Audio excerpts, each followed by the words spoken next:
싸우시네 여호와 니시 싸우시네 여호와 니시 여호와 니시 승리의 주 여호와 이레 공급자 여호와 라파 치료의 주 여호와 샬롬 평강이 한 번 더 여호와 니시 승리의 주 여호와 이레 공급자 여호와 라파 치료의 주 여호와 샬롬 평강이 한 번 더 여호와 니시 여호와 니시 승리의 주 아멘 여호와 이레 공급자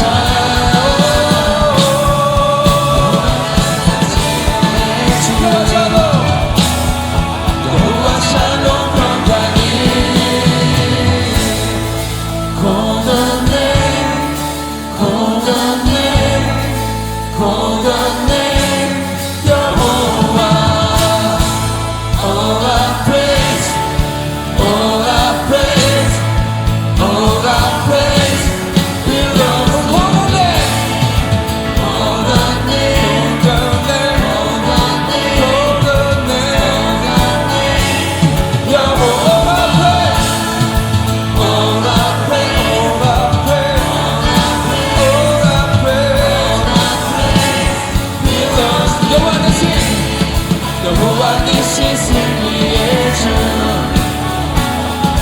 여호와 이레 공급자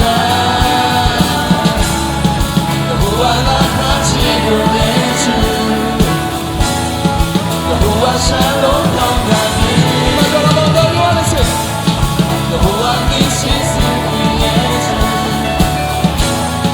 여호와 이레 공급자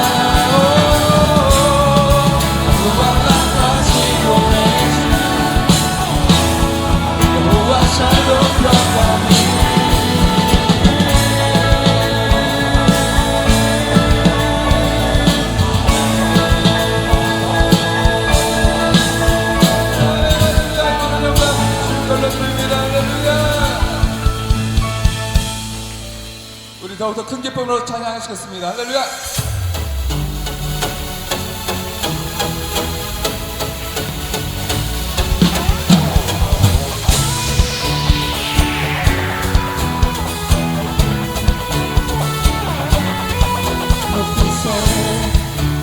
너희 신들 우리 찬양을 타고 오셔서 다스리소서 우리 찬양 가운데 주님의 뜻하신 하늘의 주님 전중에 주님 역사하시네 우리의 맘 열어 모든 소리 높아서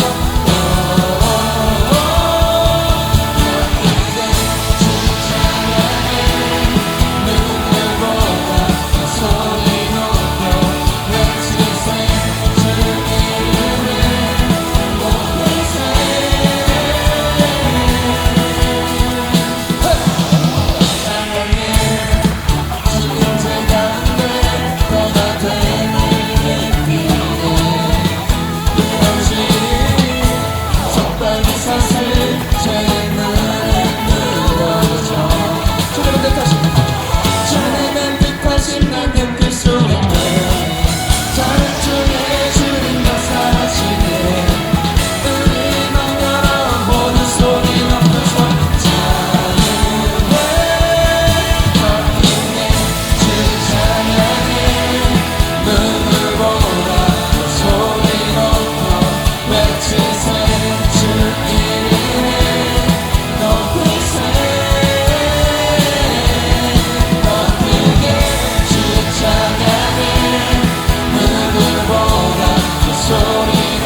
없는 사랑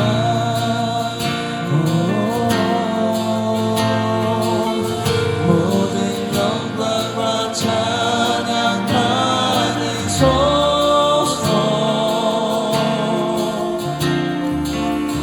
영원토록 주를 찬양해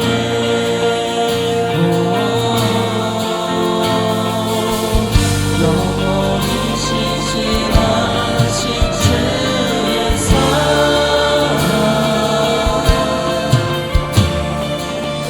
무엇도 끊을 수 없는 사랑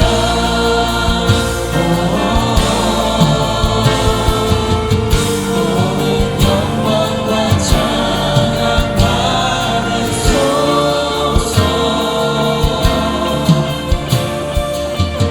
영원토록 주를 찬양해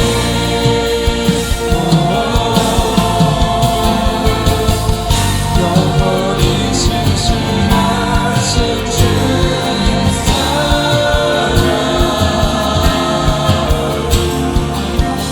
무엇도 끊을 수 없는 사랑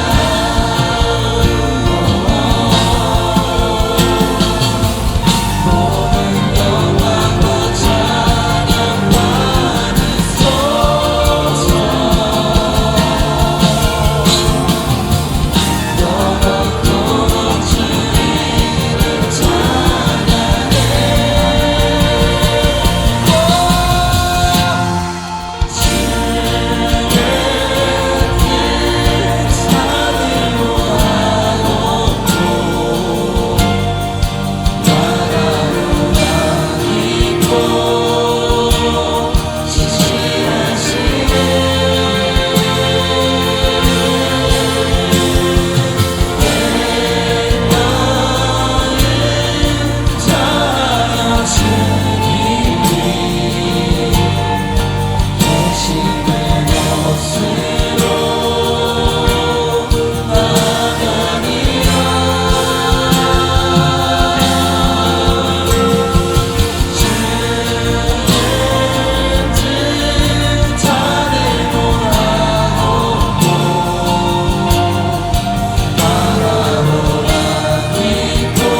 우리 같이 기도합니다. 하나님 아버지 이 시간 가운데 우리와 함께하여 주시옵소서. 우리 마음 가운데 성령 충만하게 하여 주시옵소서. 육 가운데 주님의 나라가 선포되는 역사가 일어나게 하여 주시옵소서. 우리 같이 통성으로 기도합니다. 신 하나님 아버지, 오늘도 변함없는 사랑으로 우리를 돌보시는 주님께 감사와 찬양을 올려드립니다. 하나님을 마음껏 찬양할 수 있음이 우리 삶의 큰 축복이자 은혜입니다. 예배 자리에 나온 저희를 이 시간 예수님의 보혈로 깨끗게 하여 주시고 하나님 앞에 정결한 모습으로 나아갈 수 있도록 도와주시옵소서. 하나님께 죄 지었던 것들을 깨닫게 하시고 회개하는 영을 부어주시옵소서. 하나님의 말씀은 회피하고 외면하고 거부하면서 미디어를 통한 세상의 소리를 의지하고 그것을 쫓아 살았던 저희의 미련함을 용서하여 주시옵소서. 교회에 한 발, 세상에 한 발 걸치고 그저 내 마음의 편한 대로 선택하는 연약한 믿음을 불쌍히 여겨 주시옵소서. 자비의 하나님, 어리석은 저희의 죄악을 용서하여 주시옵소서. 모든 죄를 버리고 하나님께로 돌이킬 수 있도록 성령으로 충만케 하여 주시옵소서. 우리 예일교회를 위해 기도합니다. 모든 성도들이 담임 목사님과 같은 비전을 품게 하시고 열정적인 분위기 속에 하나 되어 달려가게 하여 주시옵소서. 오늘부터 시작되는 해피투게더 사역을 축복하여 주시고 장결가족과 정착하지 못한 새가족을 사랑으로 돌볼 때 우리 교회가 더욱 건강한 교회 되게 하여 주시옵소서. 우리 모두가 하나님의 사랑 안에 한 가족 되었음을 기억하게 하시고 적극적인 관심과 돌봄으로 서로를 섬기는 사랑의 공동체가 되게 하여 주시옵소서. 얼마 남지 않은 하반기 사역과 양육훈련 모두가 끝까지 충성스럽게 감당할 수 있도록 도와주시옵소서. 무엇보다도 교회 비전과 사역, 담임 목사님, 선교사를 위해 기도하는 도구기도자들을 통해 우리 교회가 더욱 건강하게 세워지게 하시고 기도의 능력을 누리는 교회가 되게 하여 주시옵소서. 또한 교회가 하나님의 일을 하는 데에 재정적으로 부족한 일이 없도록 물질의 복을 더하여 주시옵소서. 담임 목사님을 위해 기도합니다. 비전에 앞장서 달려가시는 목사님께 지치지 않는 체력과 영력과 지력을 부어 주시옵소서. 매 순간 말씀과 기도로 성령 충만케 하시고 악한 영들의 공격을 능히 대적하며 승리하게 하여 주시옵소서. 이 시간 말씀 전하실 때 그 입술에 권세를 더하셔서 상한 마음이 치유되게 하시고 믿음이 회복되는 기적의 역사가 일어나게 하여 주시옵소서. 우리 목사님의 가정을 눈동자처럼 지켜 보호하여 주시고 축복하여 주시옵소서. 목사님과 동역하시는 사모님께 많은 사람을 품을 수 있는 마음과 기도하는 것마다 응답받는 은혜를 더하여 주시옵소서. 새 자녀들을 축복하시고 인격과 신앙이 예수 그리스도를 닮아 하나님의 영광을 나타내는 자들로 쓰임받게 하여 주시옵소서. 파송된 선교사를 위해 기도합니다. 하나님의 은혜로 15 선교사가 파송되게 하시니 감사합니다. 필리핀에서 사역하고 있는 박주한 선교사님, 날마다 말씀과 기도로 하나님의 뜻을 구하며 겸손히 하나님께 순종하는 자가 되게 하여 주시옵소서. 보내는 선교사님들의 가정과 학업, 직장, 삶의 모든 터전이 형통케 하시고 나가는 선교사와 함께 연합하여 선교하는 기쁨을 누리게 하여 주시옵소서. 15 선교사를 이어 끊임없이 나가는 선교사가 파송될 수 있도록 하나님 앞에 헌신되고 충성된 일꾼들이 지속적으로 세워지게 하여 주시옵소서. 주날개 연합 선교를 통해 온 세계 열방이 주님께로 돌아오는 귀한 역사가 일어나게 하여 주시옵소서. 청년 공동체를 위해 기도합니다. 추운 날씨에 건강을 지켜주시고 하나님 안에서 한 해를 잘 마무리할 수 있도록 인도하여 주시옵소서. 시작될 새일의 새벽 기도회를 기대하는 마음 주시고 기도로 준비할 수 있도록 도와주시옵소서. 찬란한 청년의 때에 세상의 헛된 것들의 마음을 빼앗기지 않게 하시고 언제나 하나님의 말씀을 발 앞에 등불 삼아 나아갈 수 있도록 도와주시옵소서. 오늘 예배를 위해 기도합니다. 각자의 자리에서 예배를 섬기고 있는 손길들 축복하시고 예배에 더욱 집중하여 하나님의 은혜를 깊이 누리는 자리가 되게 하여 주시옵소서. 우리의 마음을 열어주셔서 오늘 선포되는 말씀을 나에게 주시는 말씀으로 받아 회복과 기쁨을 누리게 하여 주시옵소서. 오직 하나님께만 영광 올려드리는 예배가 되기를 원합니다. 이 모든 말씀 살아계신 예수 그리스도의 이름으로 기도합니다. 아멘.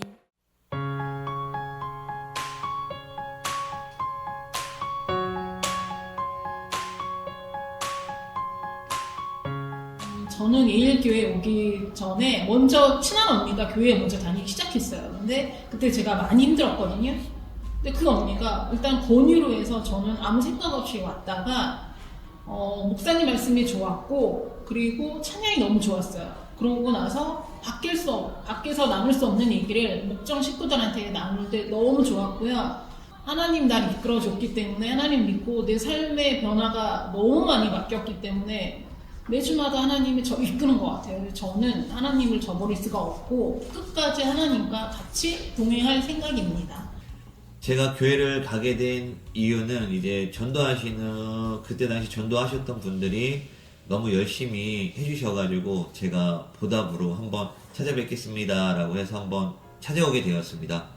그래서 교회를 계속 2년 가까이 정착하게 된 이유는 첫 번째로 목사님 말씀이 너무 좋으셔가지고 그래서 가게 됐고요. 두 번째로는 교회분들이 너무 잘해주셔서 한 번, 두 번 가다 보니까 이제 2년 가까이라는 시간이 지난 것 같습니다.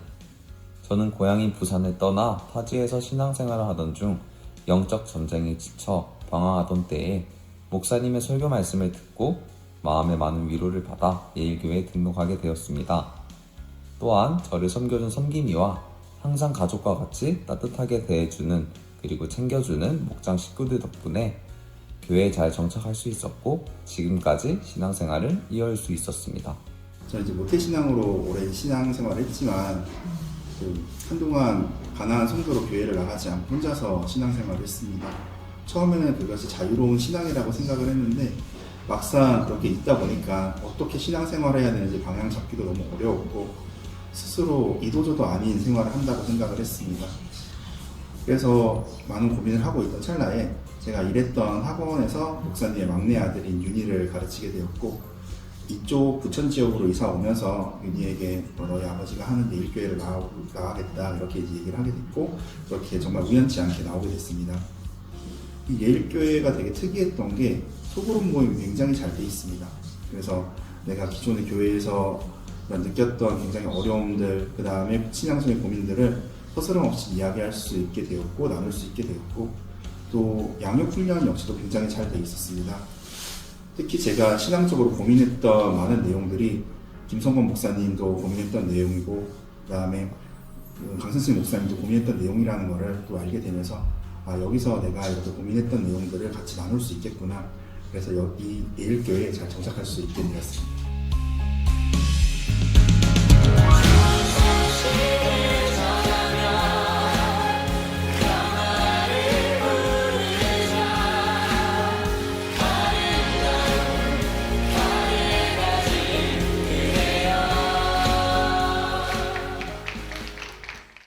안녕하세요. 저는 여성 B- 목장 목자 박현숙 권사입니다.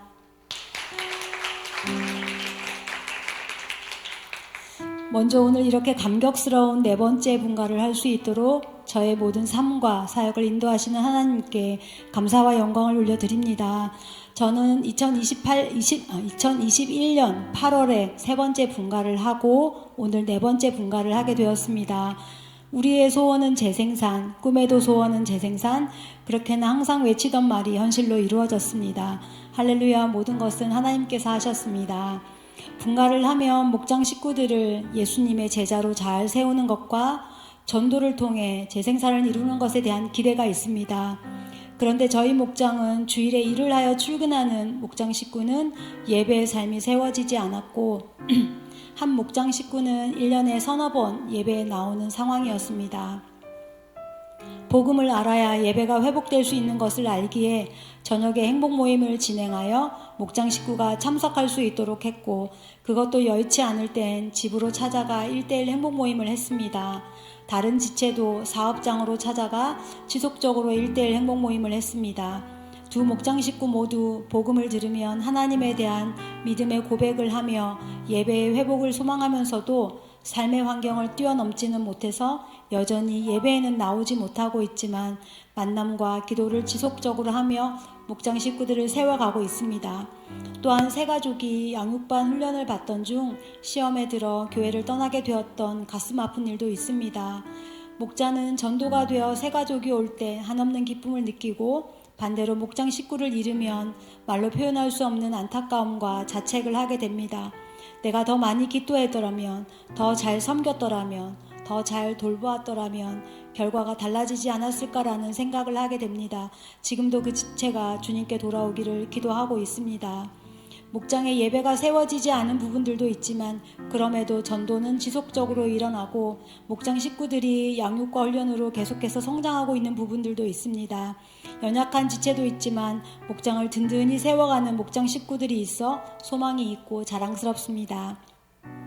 오래전부터 우리 목장에는 전통처럼 내려오는 모습이 있는데 만삭에도 양육훈련을 하고 전도하러 나가고 행복모임을 끝낸 다음날 출산을 하러 갔고 아기를 업고 전도하러 다녔습니다. 그 전통을 이어 지금은 셋째 아이를 데리고 행복모임과 지역 전도를 하는 충성스러운 인턴도 있습니다.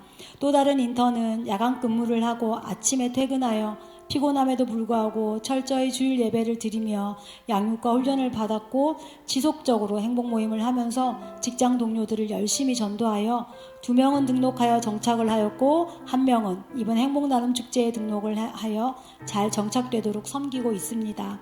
그 외에도 수줍음이 많아 앞에 잘 나서진 않지만 자신이 도울 수 있는 부분을 잘 알고 목장을 세우는 목장 식구, 또 직장으로 인해 주일 예배와 목장 모임에 불규칙적으로 나오지만 협력해야 될 일에는 잘 따라주는 목장 식구도 있습니다. 청년 시절 신앙생활을 하였던 새 가족은 양육과 훈련이 주는 유익을 알기에 우리 교회 양육과 훈련을 기대하며 내년에 시작될 양육반을 준비하고 있고, 또 다른 새 가족은 교회는 처음 왔지만 저녁 근무를 마치고 아침에 퇴근하여 주일마다 예배에 나오고 있습니다. 이처럼 우리 목장은 다양함 속에서 서로를 사랑으로 섬기고 세워가는 사랑과 행복이 꽃피는 건강한 목장입니다. 우리 목장에는 기도의 응답도 풍성합니다. 자녀의 질병을 위해 기도하던 목장 식구가 있었습니다. 공황장애로 3년 동안 일주일에 2번씩 병원을 다니고 바깥 외출도 잘 하지 못하던 딸의 치유를 위해 기도했는데 병원에는 한 달에 한 번 가게 되었고 지금은 혼자 외출을 하는 것도 잘 하고 있습니다. 교회로 초청을 하고 있는데 교회에 잘생긴 오빠들이 있으면 가겠다는 귀여운 말로 우리를 웃게 해주는 딸이 머지않아 예배에 오게 될 것을 기대하고 기도하고 있습니다. 또 한 목장 식구는 회사에 일이 없어 일이 많아지기를 목장에서 기도했는데 내년까지 할 일이 들어와 회사 직원들이 기도 응답인 것을 알게 된 일도 있었습니다. 이직을 위해 기도했는데 좋은 직장을 예비하셔서 이직할 수 있게 되었습니다. 또 친정 아버지께서 다리에 뼈가 자랐다고 종양일 수도 있고 암일 수도 있다고 해서 치유를 위해 기도하고 MRI 검사를 했는데 종양이 아닌 단순히 피가 뭉친 것이라 치료할 것 없는 것으로 결론 나온 일도 있었습니다. 행복 모임을 하며 베스트로 삼고 초청했더니 단칼에 거절했던 자매가 지금은 목장 식구가 되어 있는 응답도 있습니다. 많은 기도 응답 중에서도 가장 극적이고 오랫동안 잊혀지지 않을 것 같은 일은 목장 식구가 유방암 진단을 받았을 때입니다. 세종병원에서 검사를 했는데 유방암 영기라는 결과가 나왔습니다. 영기면 다행이라고 생각했는데 그러면 보험회사에서 암 진단금을 받을 수 없다고 1기가 되어야 한다는 것이었습니다. 그렇다고 1기가 되게 해달라고 기도하려니 뭔가 이상한 것 같았지만 우리에겐 1기라는 진단이 꼭 필요했습니다. 그래서 온 교회가 함께 기도할 수 있도록 리더방에 기도 제목을 올리고 함께 기도했는데 세브란스 병원에서 수술을 위해 다시 검사를 했는데 1기라는 결론이 나왔습니다. 수술 후에는 경과가 좋아서 항암 치료나 방사선 치료는 하지 않고 호르몬 약만 먹어도 되는 것으로 응답해 주셨습니다. 모든 것은 하나님께서 하셨습니다. 우리의 삶에 살아 역사하시는 증거를 보여주시는 하나님께 감사를 드립니다. 오늘 목자로 임명되는 신임 목자는 2년 전 우리 교회에 와서 등록을 하여 잘 정착하게 되었고 양육과 훈련을 받아 성장하였으며 이번에 제자대학을 졸업하게 됩니다. 양육훈련을 마치면서 목자로 세워지는 것이 큰 은혜이고 축복입니다. 신임 목자는 명랑 쾌활함으로 목장 분위기를 밝게 만들고 섬김과 순종으로 목장을 세워가고 있습니다. 자신이 전도한 지체도 신임 목자를 따라 열심히 양육훈련을 받으며 예수 그리스도의 제자로 비전에 사로잡힌 재생산의 일꾼으로 세워지고 있습니다. 삶의 모습도 성실하고 열심히 살아왔었는데 신앙생활과 양육훈련에서도 그 모습이 동일하며 목자에게 순종하는 귀한 동역자입니다. 하나님이 삶의 주인 되는 것과 하나님의 비전이 자신의 비전이 되기를 기도하는 충성스러운 일꾼입니다. 선임 목자보다 더 크게 쓰임 받을 것이 기대됩니다. 이제 우리 목장은 하나에서 2개의 목장으로 재생산을 하게 되었습니다. 예수 그리스도라는 DNA가 복제되어 두 날개로 날아오르는 건강한 교회의 건강한 목장으로 세계 비전을 이루어 갈 것입니다. 양육관련으로 성장할 것이며 행복 모임을 통해 영혼을 품고 기도하고 섬기며 영혼 구원에 힘쓸 것입니다.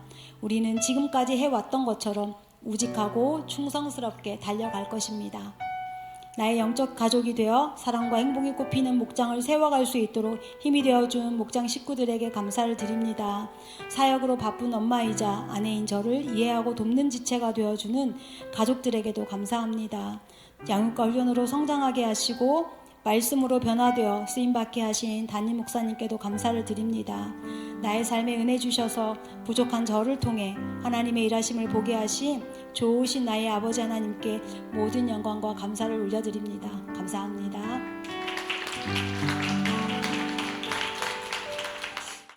자, 하나님의 말씀 같이 봅시다.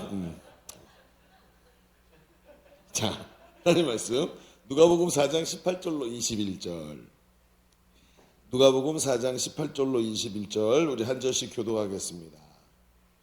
주의 성령이 내게 임하셨으니 이는 가난한 자에게 복음을 전하게 하시려고 내게 기름을 부으시고 나를 보내사 포로된 자에게 자유를 눈먼 자에게 다시 보게 함을 전파하며 눌린 자를 자유롭게 하고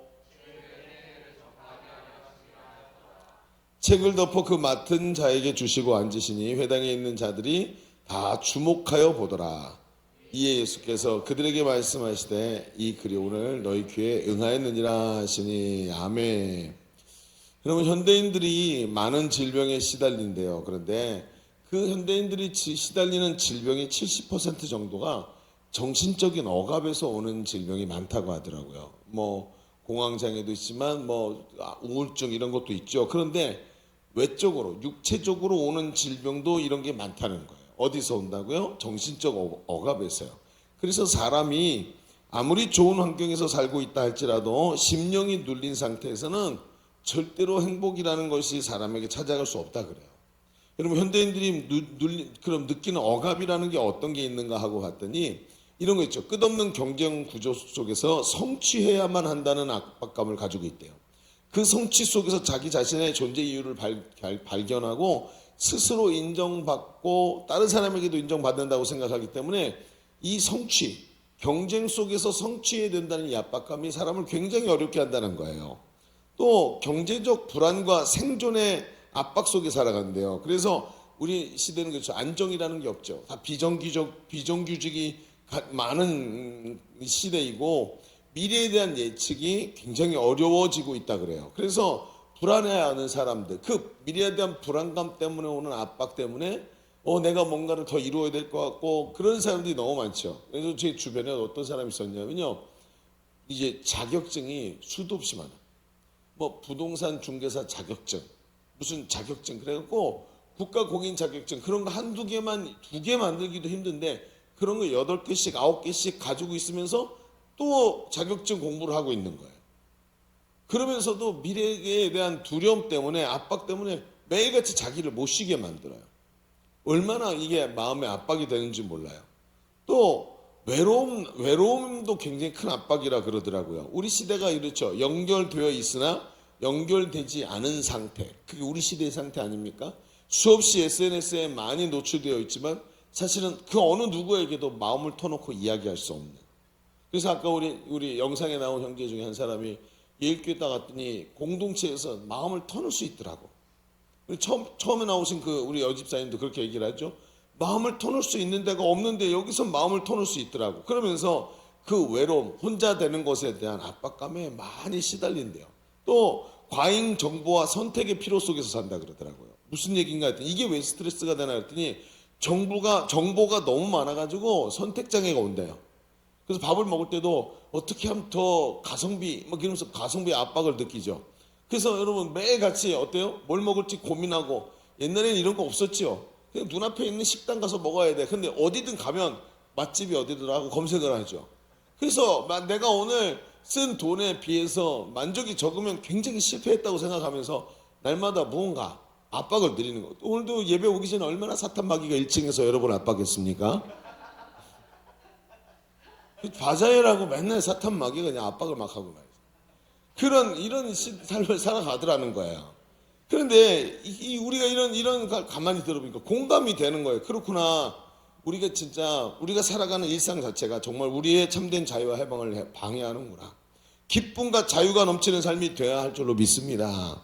그런데 참 자유는 외형적으로 여러분 내 생각대로 겉에 있는 것들을 만든다고 되는 게 아니라는 걸 알죠. 그렇다면 어떻게 우리는 참된 자유와 해방을 누리고 행복한 삶을 살아갈 수 있을까? 우리의 삶이 억눌려서 자유와 해방을 누리지 못하는 이유가 뭘까? 왜 이렇게 많은 압박이 우리 삶에 오는 것일까? 이 압박을 어떻게 해결하면 될까? 하는 것에 대해서 오늘 좀 거대 담론 같지만 그런 이야기들을 성경을 통해서 우리 말씀을 좀 같이 깊이 바라보려고 합니다. 자, 주보 3면을 펼쳐보세요. 주보 3면에 오늘 말씀의 제목은 복음의 능력으로 사는 삶이라고 정해놓고 2가지 이야기를 하기 전에 카메라를 살짝 뒤로 밀으세요. 안 그래도 커 죽겠는데 진짜 자꾸 크게 보이려. 그렇지, 됐다. 그 정도면 됐어요. 얼마나 슬림해 보여. 그냥 부담스럽게. 양쪽을 보세요. 왜 우리가 이 양쪽에 있냐면 사각지대가 있어서 이렇게 있는 거예요. 그래서 대각선으로 보면 안 보이기 때문에 여기다 양쪽에다 이렇게 얼굴이 보이도록 해놓은 거예요. 조그만 예배당에 뭘 이런 게 필요하겠어요. 사각지대 때문에 해놓은 건데 너무 가까이 오면 부담스러워요. 안 그래도 그냥 힐끔 봐도 보이는 크기를 갖고 있는데, 그죠? 자, 두 가지를 해봅시다. 두 가지. 자, 첫 번째 뭐라고요? 복음은 믿는 자에게 참 자유와 해방을 줍니다 하는 얘기를 해봅시다. 복음은 믿는 자에게 참 자유와 해방을 준다. 어떤 기독교 리서치 기관에서 1000명의 불신자 주부에게 이제 설문을 했어요. 그래서 당신이 인생에 영적인 문제가 나타나면 누구를 찾아가겠는가? 영적인 세계, 내면 세계 깊은 문제가 생긴다면, 당신이 해결할 수 없는 큰 문제를 만난다면 누구를 찾아가겠는가 하고 얘기를 했는데, 교회를 찾아가겠다라고 말한 사람이 5%밖에 안 됐대요.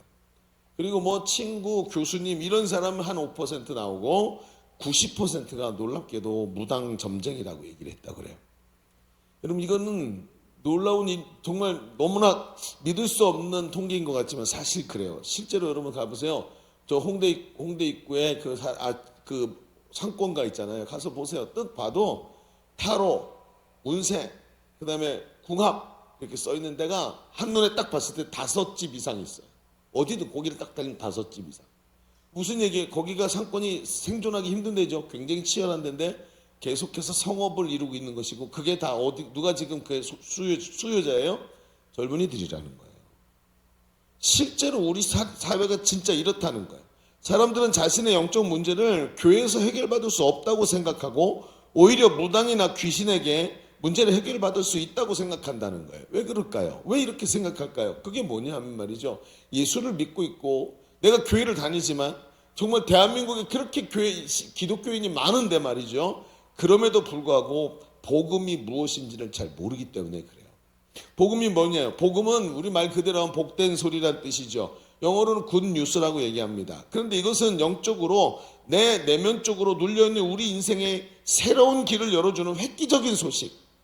정말로 이게 여태껏 들어보지 못한 정말 획기적이고 눈이 번쩍 떠지는 정말 좋은 이야기라는 이런 뜻이 복음이라는 뜻이죠. 그렇다면 우리는 이 복음이라는 것이 무엇인지 좀 알아보려고 하는 거예요. 오늘 우리가 읽은 말씀에 예수님께서 이 유대인들이 일주일에 한 번씩 회당에 모여서 예배를 하는데, 거기 회당에 가셔서 구약 성경책을 꺼내신 거예요. 구약 성경 두루마리를 꺼내가지고 성경에 어떤 예언이 기록된 부분을 펼쳐서 읽으시면서 뭐라 그랬냐면, 이 글이 오늘 너희 귀에 응하였느니라.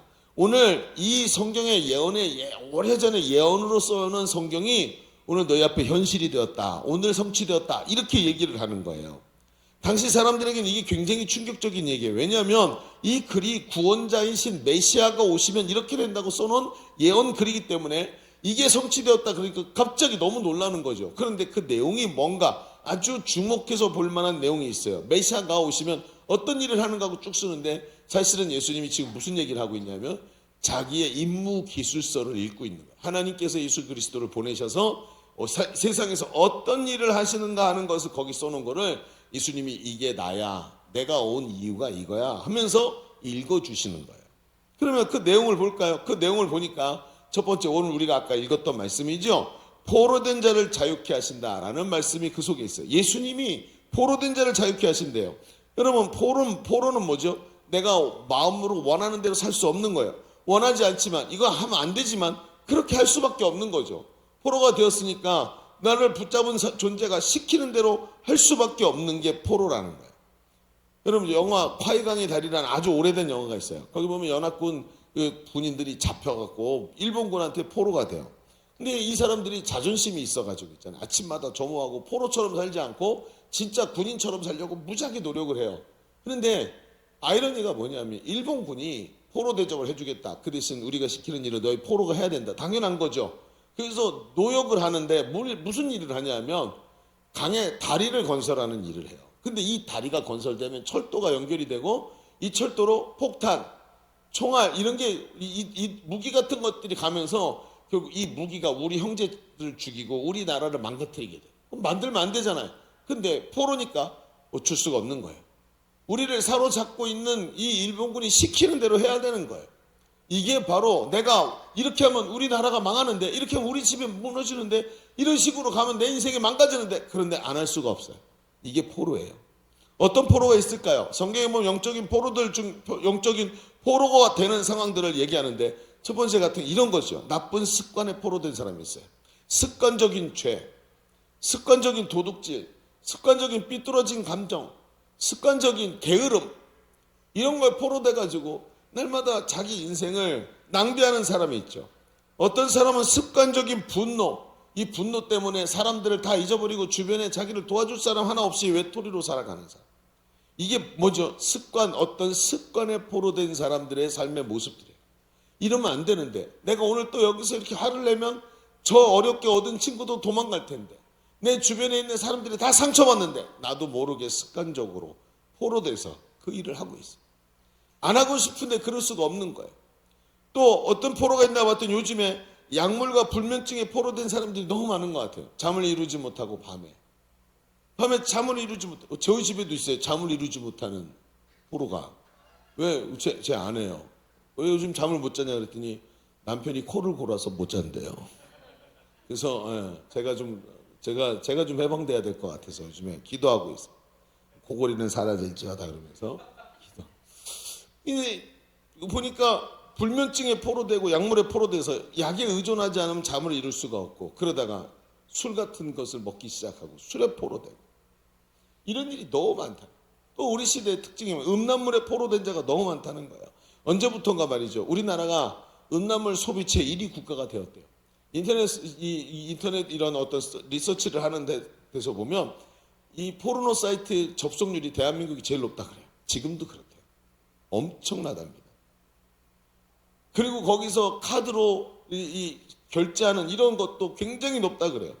그런데 여러분 생각해보세요. 우리나라에 많은 젊은이들이 결혼을 하지 않고 시간을 보내고 있어요. 그들이 가지고 있는 분명히 엄청난 이런 성적인 욕망들인데 어떻게 그걸 이기고 있을까요?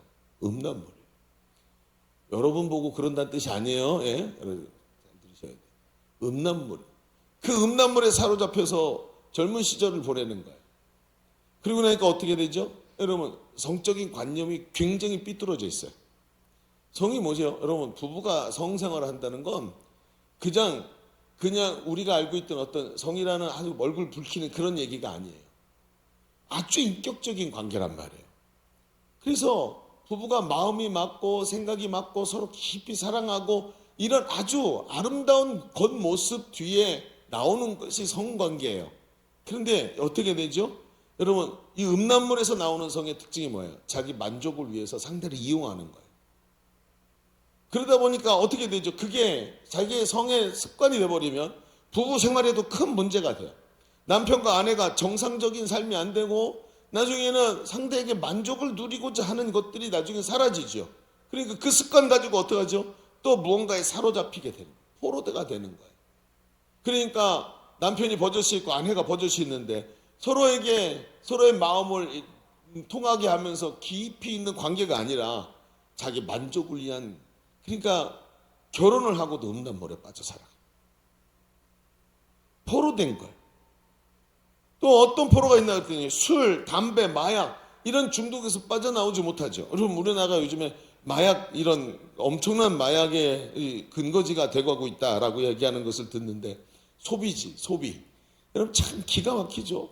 한번 딱 마약에 딱 들어가면 한 번 만에 중독이 되는 마약들이 이제는 엄청 많다 그래요. 너무 그래서 그냥 악한 마음으로 우리가 마시는 음료에다 마약을 한번 집어넣으면 딱 바로 들어가고 마약 중독이 첫날부터 돼버려요. 얼마나 악해요? 뿐만 아니에요, 여러분. 마약보다 더 무서운 게 뭔지 아세요? 여러분, 사실은 술이에요. 술은 먹으면 기분이 좋고 뭐 어쩌고저쩌고 하면서 문제가 발생하지 않는 것 같죠. 그게 더 무서운 거예요. 제가 한 번은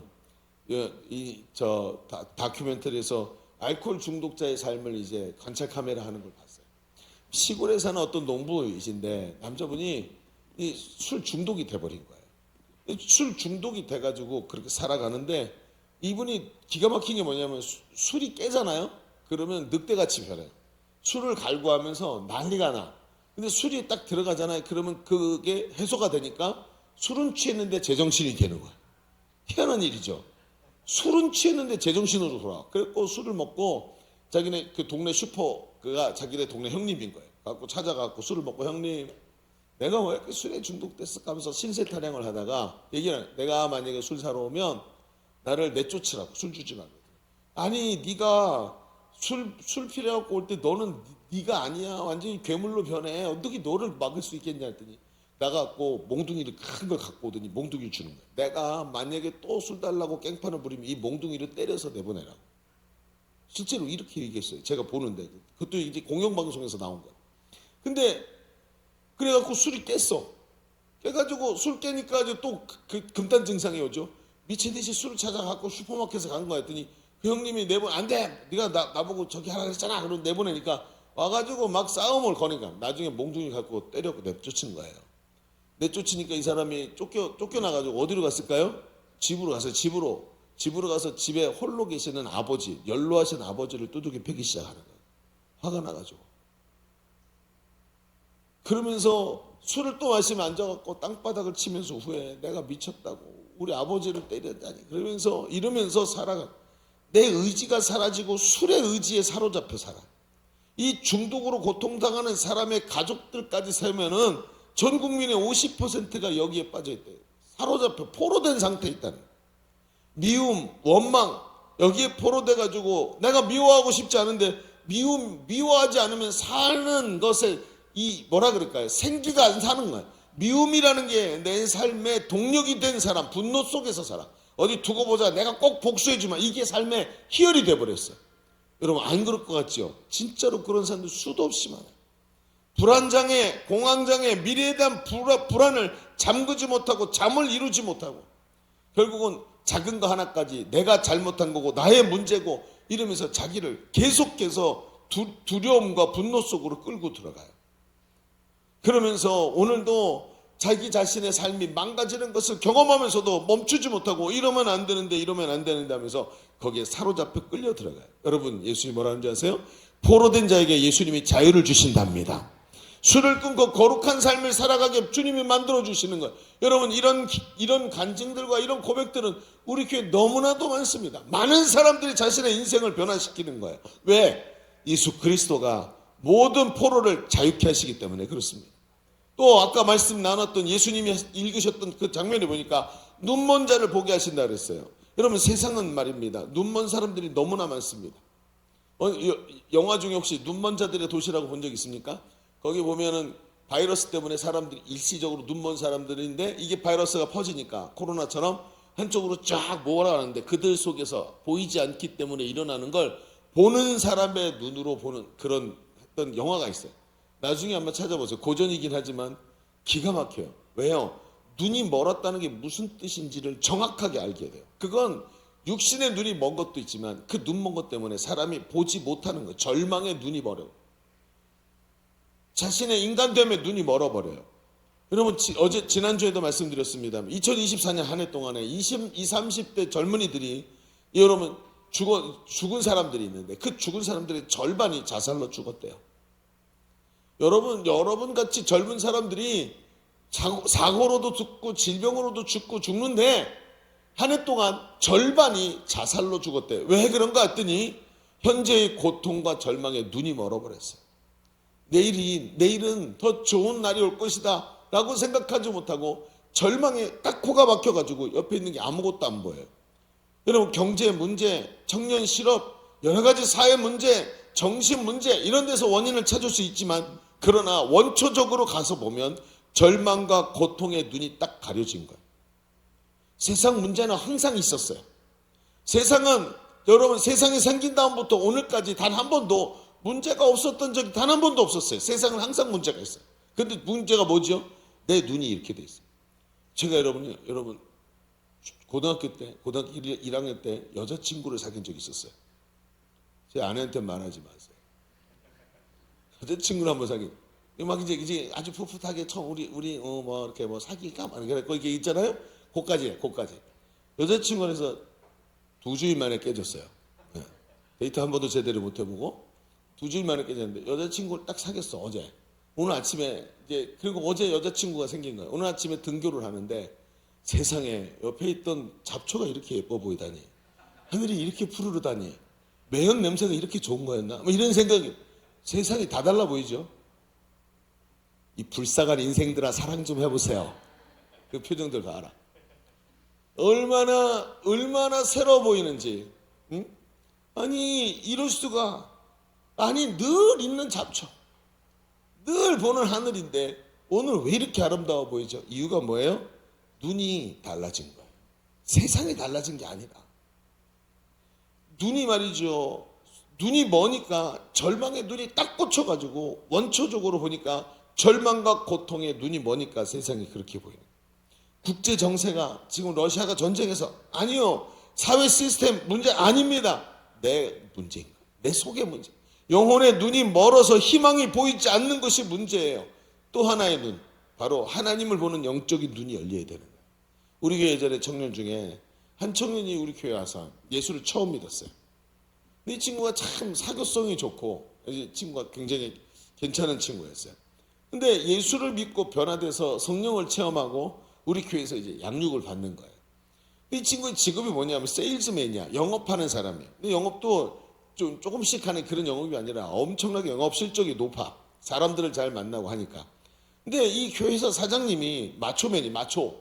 그리고 분기마다 실적이 좋은 사람들에게 포상하고 직원들 다 데리고 나가갖고 너희가 많이 팔아서 이렇게 됐다 그러면서 막 회식해 주는데 1차, 2차, 3차 막 가는데 3차에 꼭 룸사롱을 가는 거야. 룸사롱에 가면 아가씨들을 옆에 앉혀놓고 술 먹으면서 음탕한 짓을 한다는 거예요. 그리고 그 다음날 되면 직원들끼리 와서 어제 자기 옆에 앉았던 아가씨에 대해서 얘기하면서 음탕한 이 이야기들을 자랑하듯이 얘기를 했었대요. 그런데 자기가 교회를 왔어. 예수를 믿고 그리고 변화된 거예요. 근데 이 얘기를 했겠어요? 누구한테 했겠어요? 아무한테도 이런 얘기를 안 했어요. 그냥 자기가 그냥 세일즈맨이고 뭐 어쩌고 이 정도 이제 세일즈 하는 사람이니까 했지, 이런 얘기를 누가 하겠어요? 그런데 어느 날 아무 생각 없이 평소랑 똑같이 회식 간다 그랬고 회식 같이 갔대요. 그리고 1차 가고 2차 가고 하다 3차에 딱 갔는데 자기 눈앞에 펼쳐지고 있는 이 음탕한 일들이 갑자기 깜짝 놀란 거예요. 우리 늘 1년에 한 서너 번씩 왔던 곳인데 이 지금 하고 있는 이 행태들이 너무 역겹게 느껴지더래요. 이럴 수가 있나? 아니 내가 지금 뭐 하고 있지? 이게 얼마나 추잡한 짓이에요. 응? 사람이 인격과 인격으로 만나야 되는 건데 돈을 주고 사람에게 이렇게 저 사람이 싫어하는 일을 내가 즐기고 있는 이걸 보면서 얼마나 추잡한 모습인지 깨달아지기 시작했다는 거예요. 그 친구가 나중에 제자대학에서 고백을 한 거예요. 하나님께서 내 속에 살아계시고 나와 함께 계시는 것이 느껴지면서 자기 속에 죄가 깨달아지더라. 이게 죄라고 느껴지더라. 누구한테도 말하지 않았고 한 번도 이것 때문에 누가 나한테 지적하지도 않았지만 갑자기 내 속에서 이게 역겨운 일이다라고 하는 것이 자꾸 깨달아지더라. 눈이 열려서 보기 시작하는 거예요. 여기 물들어서 내 영혼이 멸망당하겠구나 하는 게 느껴지더라는 거예요. 그래서 이 형제가 어떻게 했는지 아세요? 갑자기 배가 너무 아프다고. 갑자기 급성 맹장인 것 같다고 막 허리를 붙잡고 떼굴떼굴 굴러서 엎드리고 있으니까 분위기가 안 좋아지잖아요. 그럼 뭐라 그럴까요?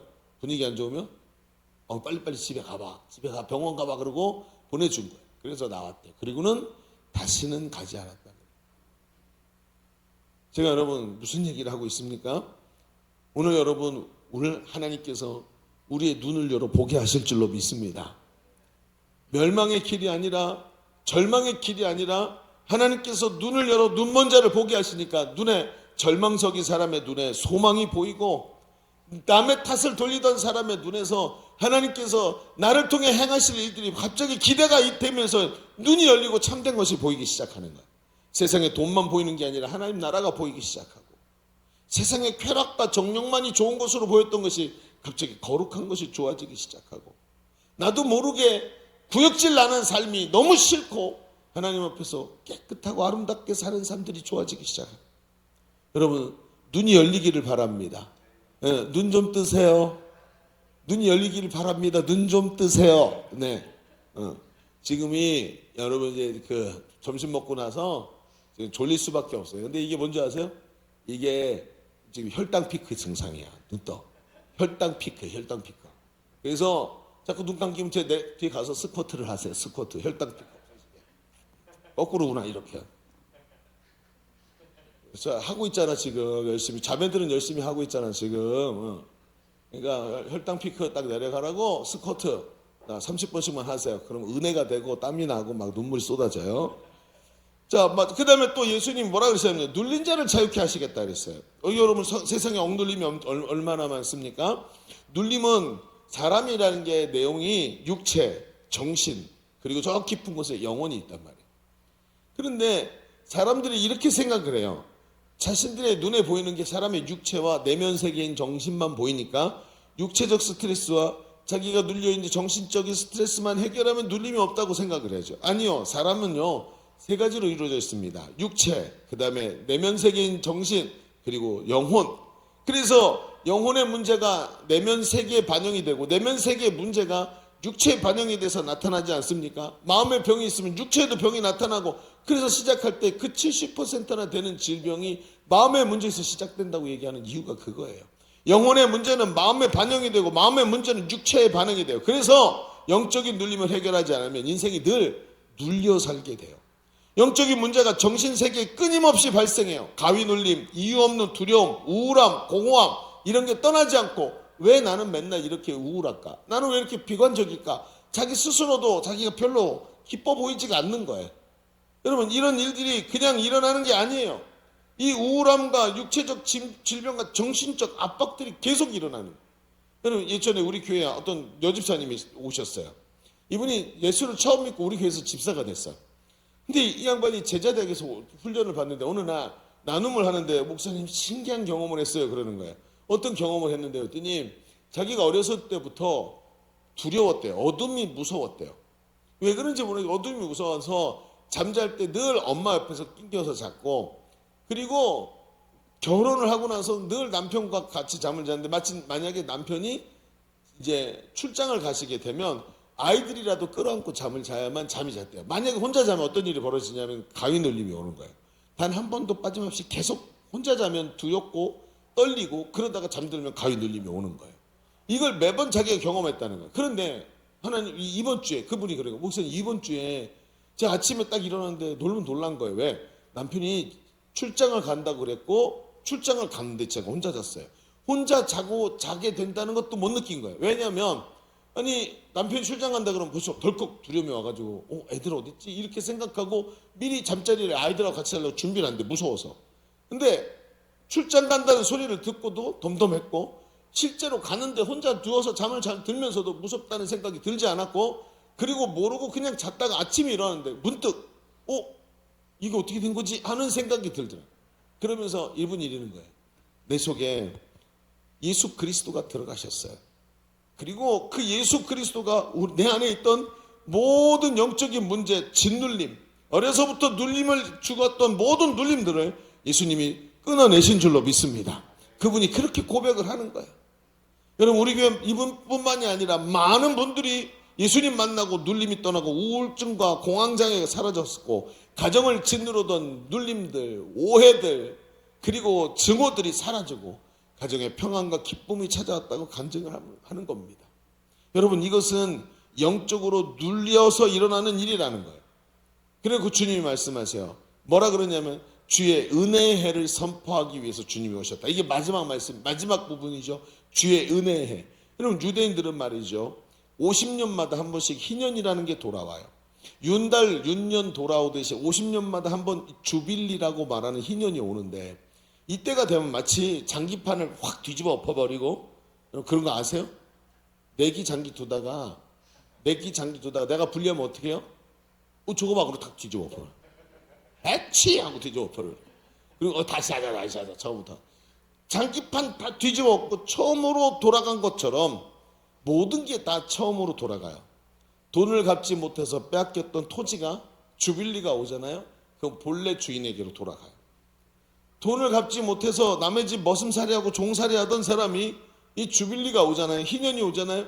자유와 해방을 선포하고 빚을 탕감해주고 회복이 되고 소망과 회복이 다시 그 사람에게 일어날 수 있는 배경이 생기는 거예요. 이때가 되면 제사장들이 희년의 나팔이라 그래. 나팔을 뿌 하고 불어요. 그래서 요즘에도 어떤 교회들은 그 산양 뿔로 된 나팔을 예배당 앞에다 딱 전시해 놓고 목사님이 예배를 시작하기 전에 띵 하고 우리 묵도함으로 예배를 시작하겠습니다. 그러죠? 근데 여러분 이게 뭔지 아세요? 종땅 치고 묵도하는 게 워낙엔 기독교 예배 없어요. 근데 이게 왜 생겼냐면 일제시대 때 신사참배하죠. 신사참배를 어떻게 했냐면 예배하러 딱 모이잖아요. 그러면 신사참배를 시키는데 다 같이 예배 드리기 전에 일어나서 일본 신사 천황이 있는 쪽으로 해서 몸을 돌려. 그래서 우리는 저쪽이라고 저쪽일 거야 아마요. 지금 위치가 보면 저쪽으로 이렇게 다 똑같이 쓴 다음에 종을 땅 치면서 댕꼬 그러면 다 같이 묵념을 해. 천황에게.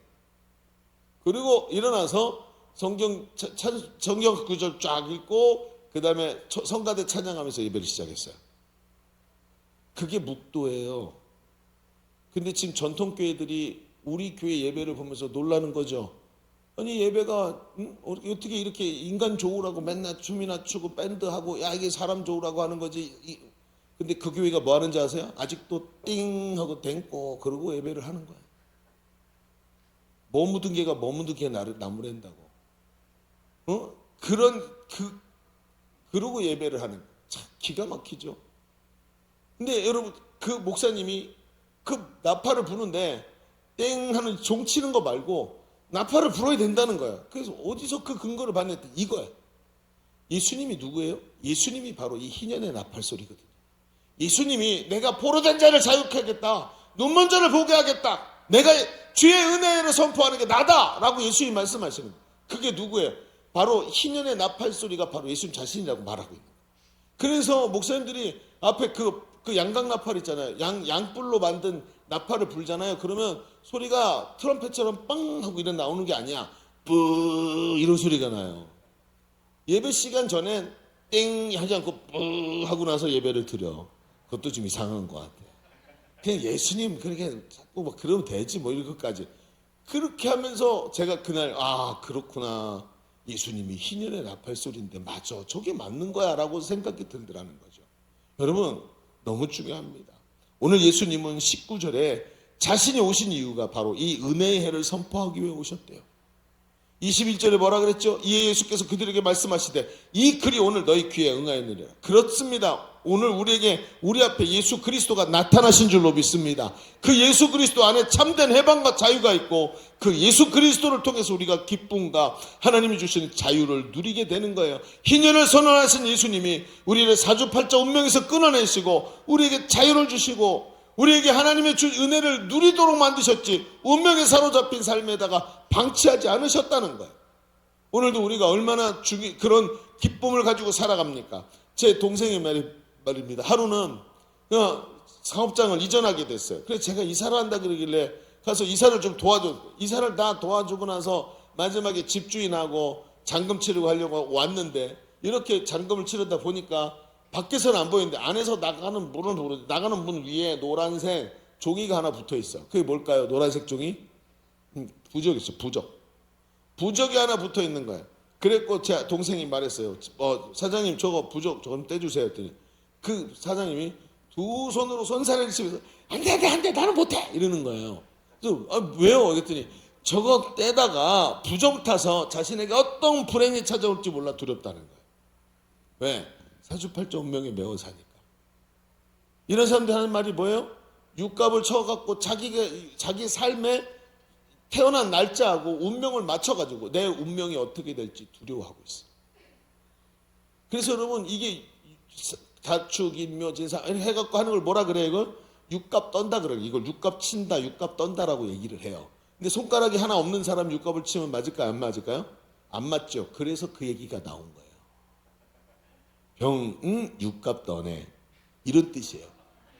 무슨 얘기인지 아시겠죠? 예. 옛날 얘기 들어보면 웃긴 거 진짜 많아요. 그러니까 이게 그래서 나온 거예요. 이게 맞아가지고 자기 인생이 여기에 달려있다고 생각을 하는 거 아니죠. 그게 아니에요.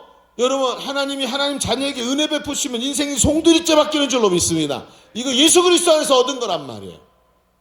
그러니까 제 동생이 갖고 어떻게 했냐. 아이고 그럼 제가 할게요. 갖고 부적을 쫙 찢었어요. 찢어가지고 그 사장님한테 사장님 잘 보세요. 나한테 저주가 오나? 쫙 찢어버리고 탁 버리고 내 동생이 죽었으면 저주가 온 거지. 사업 잘 됐습니다.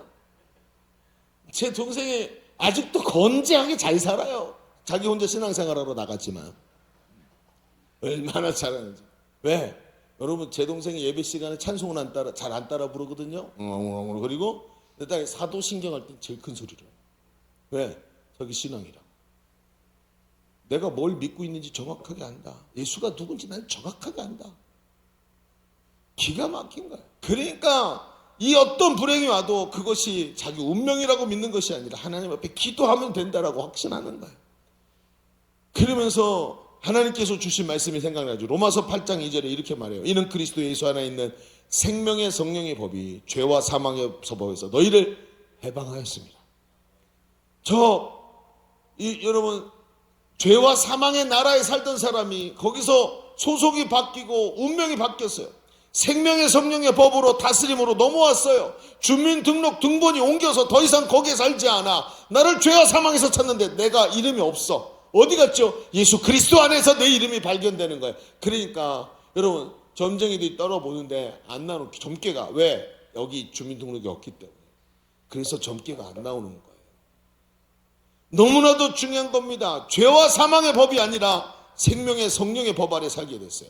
로마서 1장 16절에 말해요. 내가 복음을 부끄러워하지 아니하노니 이 복음은 모든 믿는 자에게 구원을 주시는 하나님의 능력이 됨이라. 복음이 바로 이런 겁니다. 누구든지 예수를 믿으면 구원을 얻게 되는 줄로 믿습니다. 누구든지 바로 이 하나님 자녀의 특권을 누릴 수 있도록 포로된 결박에서 풀어 자유케 하도록 주님께서 오늘 우리에게 오셨다는 것. 이게 바로 복음이더라. 이 복음 안에서 그 복음의 능력으로 살아가도록 예수님이 오늘 우리에게 희년의 나팔 소리로 찾아오신 줄로 믿습니다. 자, 우리 첫 번째 얘기를 좀 정리해 보십시다. 우리는 지금까지 예수님이 자신을 소개하는 장면을 봤어요. 예수님은 포로된 자를 자유케 하고 눈먼 자를 보게 하고 눌린 자를 자유케 하고 자유와 해방을 주시는 분입니다. 이 예수님이 오늘 우리에게 자유를 선포하셨습니다. 예수를 믿으면 너와 내 집이 구원을 얻을 줄로 믿습니다. 이게 오늘 우리 첫 번째 얘기란 말이에요. 그런데 한번 이런 생각이 들죠. 여러분 예수 그리스도를 믿고 구원받아 이 땅에 살면서 복음을 누리게 됐는데 좀 더 자세히 들여다보면 목사님 복음을 누리는 삶이라는 게 그렇게 쉬운 게 아닌 것 같아요. 왜 그런지 아세요? 방해를 받아서 그래요. 방해를. 여러분 제가 요즘에 탈북민들 이야기에 관심을 가지고 보고 있거든요. 근데 어떤 탈북민이 왔어요. 와서 유튜브에 요즘 탈북민 얘기 많이 나오죠. 그래서 그분들이 실제 자기 얘기를 하는데 뭐라 그러냐면 자기 주변에 탈북민 중에 가끔 전화를 딱 받는데 동무 잘 있나? 그러고 얘기를 한대요. 누군가가 왔더니 북한에서 전화를 걸었대요. 자기가 탈북민 동호회 같은 데 이렇게 같이 가입돼 있을 거 아니에요? 근데 자기 전화번호를 그 안에 있는 누군가가 북한에다가 던져준 거예요. 그래서 내 전화번호를 알고 있다. 와가지고 그 전화로 계속해서 협박을 한대요. 어떻게 무슨 협박을 하냐 했더니 북에 남겨두고 온 가족들을 볼모로 잡고 홀 어머니 남겨두고 왔는데 어머니를 볼모로 잡아놓고 돈 보내라. 사진 찍어서 군사시설 사진 찍어서 보내라. 이러면서 간첩질을 시킨대. 그러니까 나는 여기 와서 은혜를 입고 이 대한민국이라는 이 나라에다가 자기가 나를 두 번째 살게 해준 이 나라에다가 너무 헌신하고 싶은데 이 나라를 배신할 수밖에 없도록 만드는 이 덫에 걸려있는 모습으로 살아가는 사람들이 있다고 얘기를 하더라고요. 기가 막힌 거죠. 여러분 어때요? 그렇습니다. 여러분 악한 사탄이 바로 이렇게 똑같은 짓을 하죠. 우리를 예수 그리스도 안에 있음에도 불구하고 마치 사탄에게 사로잡혀 있는 것처럼 살도록 만드는 존재. 사탄은 우리가 복음을 누리고 승리하는 삶이 아니라 예수를 믿으면서도 여전히 죄와 사망의 법 아래 있게 만들기에 한단 말이에요. 그 끈앞풀이 뭔지 아세요? 우리가 예수를 믿어도 세상의 권세에 밀려서 끌려다니게 만드는 이유가 뭐냐면 바로 육체라는 게 있어요. 육체. 영혼은 구원받았지만 이 땅에 사는 동안 육체를 입고 살아가야 돼. 그런데 육체에게는 뭐가 있냐면 육체는 크게 세 가지를 꼭 해요. 이 세 가지가 뭐냐? 육신의 정욕, 안목의 정욕, 이생의 자랑. 육체의 정욕, 먹고 마시고 즐기고 놀고 이 전부 뭐예요? 육체의 정욕. 그렇죠? 안목의 정욕, 눈으로 보이는 것, 즐기는 것, 그다음에 좋은 거 입는 것, 남들과 비교되는 것 다 안목의 정욕. 이 생의 자랑, 내가 세상에서 성취하는 것, 이룬 것, 내가 대단한 사람이라고 인기 얻는 것, 이 생의 자랑. 이런 이 세 가지가 뭐예요? 육체를 갖고 있는 존재가 하고 싶은 딱 세 가지예요. 우리가 갖고 있는 욕망을 다 나누면 108가지 번뇌가 다 어디서 나와요? 부처님이 말씀하신 108가지 번뇌가 이 세 가지에 다 걸려 있어. 이 세 가지. 육신의 정욕, 안목의 정욕, 이생의 자랑. 이 세 가지에 다 걸려 있어. 근데 이게 우리 육체에서 계속 나와. 그러니까 어때요? 예수를 믿으면서도 요게 볼모가 돼가지고 포로처럼 살더라. 그럼 목사님 어떻게 해야 되는데요? 자, 10분 남았는데 제가 5분 만에 끝내겠습니다. 정신을 차리고 눈을 크게 뜨세요. 그럼 목사님 어떻게 해야 되는데요? 자, 둘째에다 이렇게 써보세요. 그 복음을 누리기 위해 우리는 복음의 실체를 확보해야 됩니다. 뭘 확보하라고요? 복음의 실체를 확보하라고요. 사람들이 복음에 대해서 알지 못하도록 사탄은 계속해서 방해합니다. 그러면서 어떤 것을 하냐면 가장 중요한 게 이거예요. 제가 만약에 펜을 들고 있으면 쓸 것 같아요. 복음을 관념적 신앙, 지식적 신앙으로 변질시켜요. 복음을 뭐라고요? 관념적 신앙, 지식적 신앙으로 변질시켜요. 그래서 기독교를 뭐라고 생각해요? 설교를 우리 목사님이 설교를 멋들어지게 논리적으로 잘한 걸 난 알아듣고 갈빈의 종교개혁이 어쩌고 이런 얘기를 하는 것을 잘 들으면서 이걸 이해하면 마치 내가 기독교 신앙을 가지고 있는 것처럼 생각하게 만든다. 그럼 기독교는 관념이 아니에요. 기독교는 지식으로 아는 종교가 아니에요. 기독교는 종교라기보다 관계에 더 가까워요. 종교는 관념적이에요. 그래서 생각에서만 일어나고 마음의 염원만 가지고 있어요. 그러나 관계라는 것은 생각과 관념이 아니라 오늘 내가 누리는 관계의 기쁨이고 그 관계 속에서 나오는 수많은 것들을 오늘 내가 내 삶에서 느끼는 거예요. 여러분 오늘 말씀에 보면 그 복음의 실체에 대해서 말을 해주는데 자 누가복음 4장 18절의 말씀을 제가 읽어볼 테니까 여러분 대답을 해보세요. 자 누가복음 4장 18절 본문을 좀 보여주세요. 자 읽어볼게요. 주의 성령이 누구에게 임했어요? 내게 임했대요. 내게. 내가 누구야 여기서? 예수님 자신을 말하는 거예요. 자, 그 다음에 이는 가난한 자에게 복음을 전하게 하시려고 내게 기름 부으시고 누구에게 기름 부었다고요? 예수님에게. 그리고 누구를 보내사? 나를 보내사 포로된 자에게 자유를. 여러분 한번 생각해 보세요. 이거 다 알고 있는 내용. 이게 예수님 얘기인데 알고 있는데 여러분 말할 때 이렇게 말했어요. 내가 버스를 타고 내가 창수를 만났고 내가 밥을 사줬고 내가 그래서 창수랑 얘기하다가 내가 내일 만나기로 얘기하고 내가 그러고 집에 왔어. 이렇게 말하는 인간이 있어요 없어요? 없어요. 주어 생략이 우리한테 가장 기본적인 거죠. 우리 한국 사람들은 대단한 능력을 갖고 있어요. 주어를 다 생략해도 다 알아들어. 그렇죠? 주어 생략이 한국어의 특징이에요. 이렇게 말하지 않아요. 그리고 여기서도 이렇게까지 말할 필요가 없는 거예요. 이 전부 다 자기 얘기니까. 근데 예수님이 뭐라고 계속 강조해요? 나야 나. 내가 가야 돼. 내가 바로 그 기름 부음을 받았어. 나에게 능력이 있고 내가 가면 되는 거야. 계속 예수님은 자기 자신이 가야 된다고 얘기를 계속해요. 왜 그럴까요? 여러분 이 말씀에 자유와 해방을 주시는 그리스도의 사역이 모두 한꺼번에 걸리는 게 예수님 자신이에요. 그 예수님이 보내줘서 이런 곳에 이 역사가 일어난다는 거죠. 가만히 생각해 봅시다. 여러분 어두운 방에 깜깜한데 빛이 쑥 들어가면 어둠이 몰려가 나가죠. 그렇죠. 어둠이 쫓겨갑니다. 그리고 그 방 안에 빛이 점령을 하는 거예요. 그런데 한번 생각해 보세요. 빛이 약해지면 어떻게 되죠? 빛이 약해지면 다시 어둠이 들어오고. 이거 굉장히 중요합니다. 여러분 독도는 누구 땅이에요? 다케시마 누구야 아까? 다케시마 나와 빨리. 독도는 누구 땅이에요? 몰라! 독도는 누구 땅이에요? 아 독도 우리 땅이지. 누구 땅이야? 우리 땅이지. 근데 일본에선 뭐라 그래요? 다케시마 우리 땅이라 그러잖아요. 둘이 똑같이 말하잖아요. 그럼 누구 땅인지 어떻게 알아요? 역사적 사료를 찾아서. 여러분 물론 그러기도 해요. 근데 그거보다 더 중요한 게 있어요. 여러분 독도에 가면 일본 사람 독도 갈 수 있어요 없어요? 못 가요. 한국 사람 독도 갈 수 있어요 없어요? 가요. 왜 갈 수 있는 줄 아세요? 왜 갈 수 있죠? 실효지배라는 거예요. 시료 지배. 진짜 누가 그 땅을 지금 차지하고 있느냐. 지들이 아무리 내 땅, 네 땅 그러면서 싸워도 실제로 차지하고 있는 놈이 누구냐. 이거예요. 우리가 차지하고 있으니까. 오기만 와봐 가지고 핵폭탄을 확 날려버릴 테니까. 이러고 있잖아. 그렇지 않아요? 핵폭탄도 없으면서. 시료 지배라는 게 이렇게 중요해요. 보세요. 빛이 들어왔어요. 지금 빛이 시료 지배를 하고 있어요. 그렇죠? 근데 이 빛이 꽉 들어차서 나는 절대로 물러나지 않을 거야.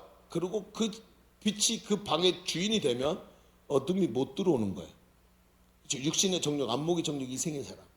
근데 이 사람의 마음이 매일같이 핸드폰 들여다보면서 세상 얘기나 듣고 음란물이나 쳐다보고 낄낄거리면서 막 유튜브나 들여다보면서 막 썰 푸는 거 막 이런 거 막 뭐 보고 막 그러면서 낄낄거려요. 하나님 말씀은 이리 들어왔다 이리 나가고 기도는 하루에 일주일 내내 10분도 안 해.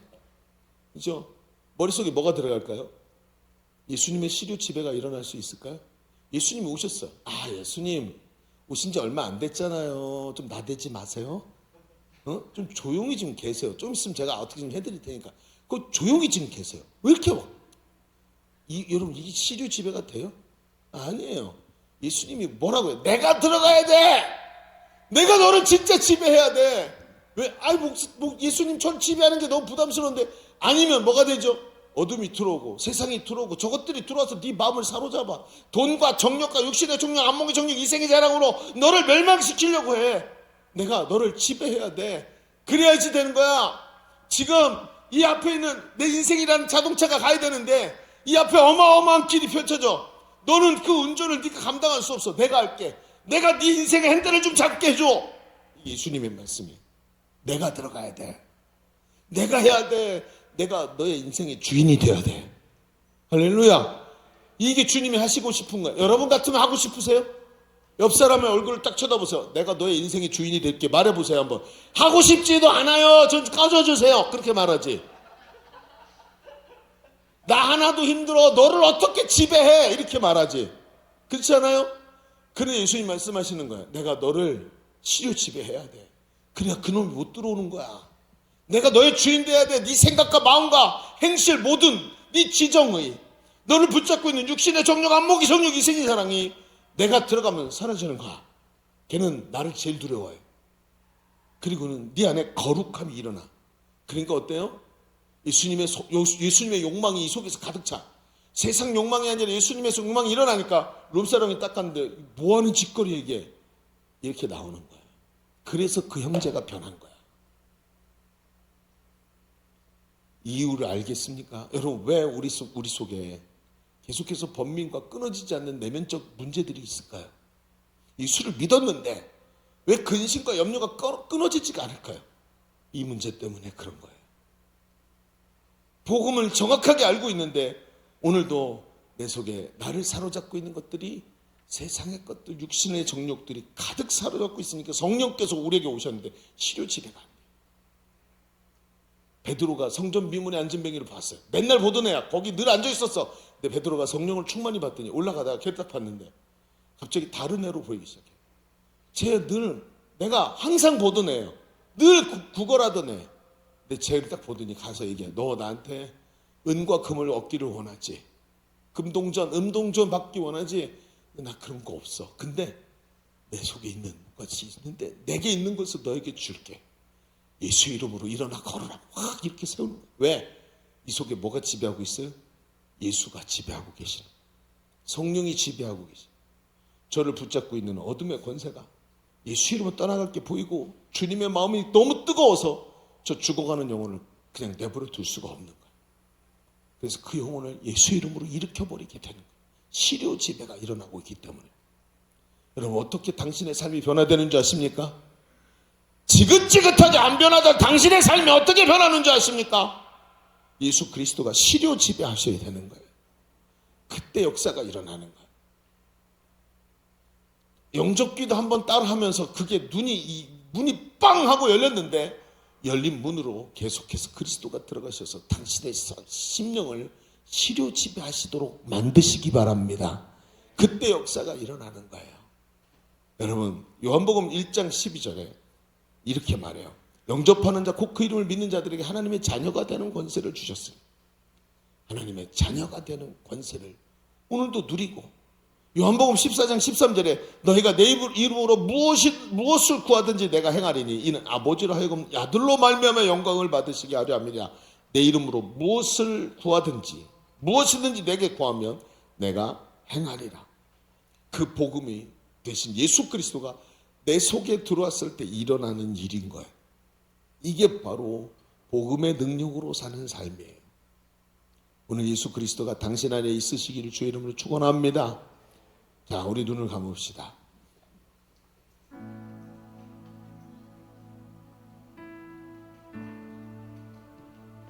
우리 다시 한번 내 안에 주님이 계시면 확인하는 시간을 좀 가졌으면 좋겠습니다.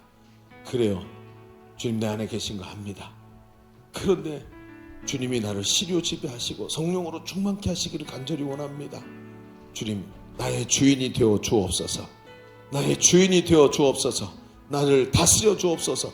우리 시간 제가 주님을 모셔드리는 기도를 할 텐데 저희 기도를 따라서 하시기를 바랍니다. 자, 입을 열어서 저희 기도를 따라 하십시오. 사랑의 하나님, 저는 죄인입니다. 이 시간 예수님을 나의 구원자와 주인으로 내 마음에 모시기를 원합니다. 주 예수님, 지금 내 마음에 들어와 주십시오. 나의 모든 죄를 십자가 위에서 다 해결하신 예수님, 나를 용서하시고 내게도 영생을 주옵소서. 이제 예수님은 나의 구원자와 주인이십니다. 하나님은 나의 아버지가 되시고 나는 하나님의 자녀가 되었습니다. 나를 구원해 주시니 감사합니다. 지금부터 영원토록 나와 함께 하옵소서. 예수님의 이름으로 기도합니다. 아멘. 할렐루야. 우리 하나님께 영광 올려드립니다. 기도합니다. 하나님, 오늘 이 말씀을 깨닫게 하시니 감사합니다. 예수 그리스도가 나의 소망이신 줄로 믿습니다. 창자유와 해방을 주시는 줄로 믿습니다. 그분의 시리오 지배가 내 속에 선포되게 하여 주옵소서. 예수님의 이름으로 기도하옵나이다. 아멘. 우리 하나님께 영광 올려드립니다. 아멘. 다음으로는 우리 봉헌하는 시간 갖도록 하겠습니다.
소망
하나님 감사합니다.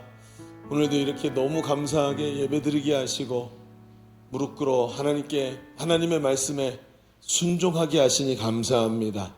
오늘 말씀대로 주가 나를 시료 지배하시는 위대한 역사가 일어나게 하여 주옵소서. 오늘도 예배하면서 나의 왕 되신 하나님께 우리의 것을 올려드립니다. 내 전부를 담았습니다. 내 인격과 나의 주권을 담아 우리 하나님 보좌 앞에 드리오니 주님 받아 주옵소서. 내 평생의 주인 되시고 주님을 따라가면서 날마다 승리하는 삶 사는 성도의 삶이 되도록 하나님 예물에 축복하시고 그 손길이 복을 받게 하여 주옵소서. 돌아가는 발걸음 지켜주시고 한 주간도 주의 성령과 동행하면서 오늘 주시는 은혜로 승리하는 한 주간 되게 하여 주옵소서. 하나님께 감사드리며 이제는 우리 구주 예수 그리스도의 은혜와 아버지 하나님의 지극하신 사랑하심과 성령님이 내주하셔서 동행하시고 함께하시는 은혜가 오늘 모여 예배하는 모든 우리 젊은이들 머리 위에 저들의 미래와 삶의 현장과 가정 위에 주님의 몸된 교회 위에 이 나라 이 민족 위에 이제로부터 영원토록 함께 있을지어다. 아멘.